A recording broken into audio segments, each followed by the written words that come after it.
Magandang araw sa inyong lahat at welcome sa aking channel. Dati nang nagchikang nag-iwasan noon sa ASAP, sina Kim Chiu at Janine Gutierrez. Ngayon naman, binubuhay na naman ng fans ang rivalry ng dalawa dahil kay Paolo Abilino. May mga chika kasing nagkamabutihan na ang Chinita Princess na si Kim Chiu at ang kanyang leading man na si Paolo Abilino.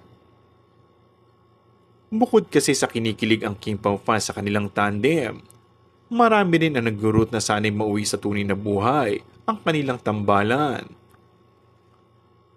Lalo pang pinaigting ang excitement nila sa announcement ng Dreamscape, ng ABS-CBN at ng ASAP sa iba't ibang social media platforms tungkol sa kaabang-abang na ganap ngayong araw ng King Pao sa nasabing Sunday noontime variety show.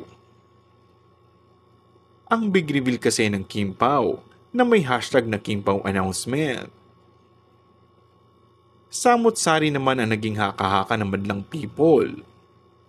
Say ng iba, aamin na raw ang dalawa na official couple na sila.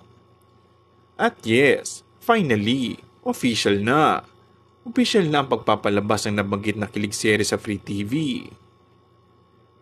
Magsisimula ng ipalabas sa telebisyon ngayong buwan ang Filipino adaptation ng What's Wrong with Secretary Kim.